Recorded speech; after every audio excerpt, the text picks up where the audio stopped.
I've been thinking about a lot about my friends, the ones that are dying, like Mike, that we were supposed to have a funeral for today, but now his mom's in the hospital. I'm wondering how she's going to do, because it's got to be hard on you to have your son die and all. And for some folks, they might just die of a broken heart when something like that happens. But, yeah, see, his wife asked me to speak at this funeral, which was going to be today. But then they canceled it because his mom's in the hospital.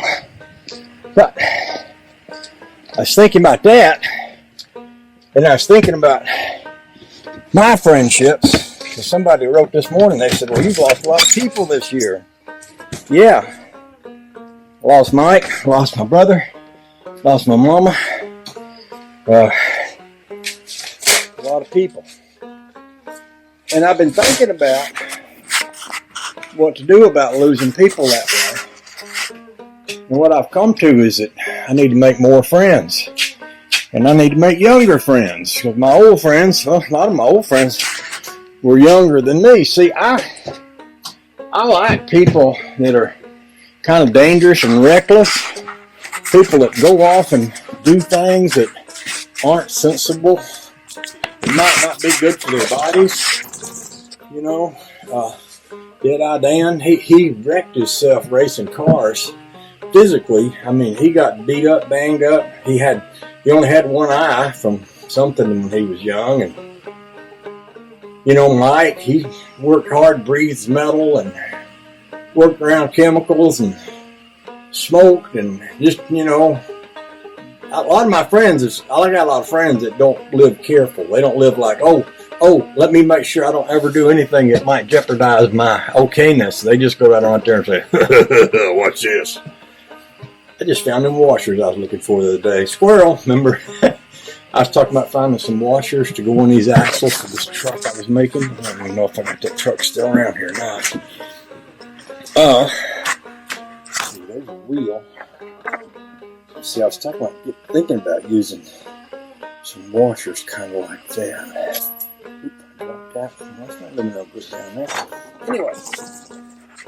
Anyway, I like the idea of having friends. I like the idea of having younger friends, because, not just because maybe they'll outlive me or something, but because I was talking to a young feller. There was a young feller at the Transportation Museum that I met when he was very young, maybe 10 or 12 years old, and he sat in the hot rod, and we took some pictures of him, and he talked about wishing he had cars and stuff. Well, he's a young man now and works for the fire department, and he's talking about, what he'd like to have in his life, and he said something the other day about that rat rod would be like my dream car.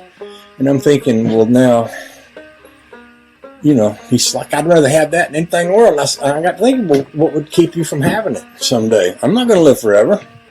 And what would keep you from, saving some money and investing some time and making that a goal? And who knows, you might wind up on it, And he was talking about helping me. I'm gonna put an engine in that thing. I got that 350, 69, 350, 350, but I also got a couple of 283s back there. And I was telling him, I said, if you want to come hang around with me this summer, while we put them motors in them cars, we put that motor in that car and get out and drive it some.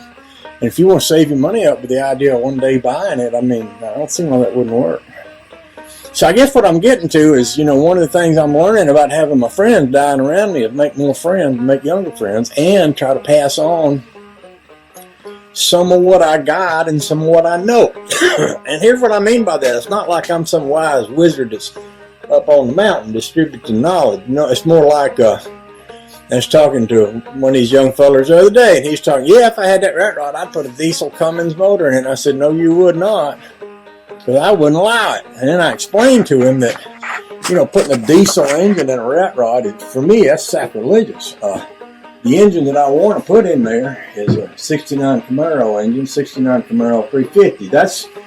that's right along that time, 67 or so, is when they started making engines that had a 1 horsepower per cubic inch power range, which was massive. Nowadays, you get so much power from these LS engines and all these they've come up with so many new things, including diesel things, that none of that matters. Unless you're old enough to have been a teenager in 69 when the 69 Camaros came out, or 67 when the Super Sport Camaros were just everyday. People go down the store and buy them and use them for daily drivers. Wouldn't be driving them to the grocery store. They'd have so much power that would become legendary, because within a few years, the gas shortage would come along. There'd be people lined up to get gas, and they'd be selling them RTs and them Chargers and them Camaros dirt cheap, buying things that got good mileage, like Pintos and Volkswagens.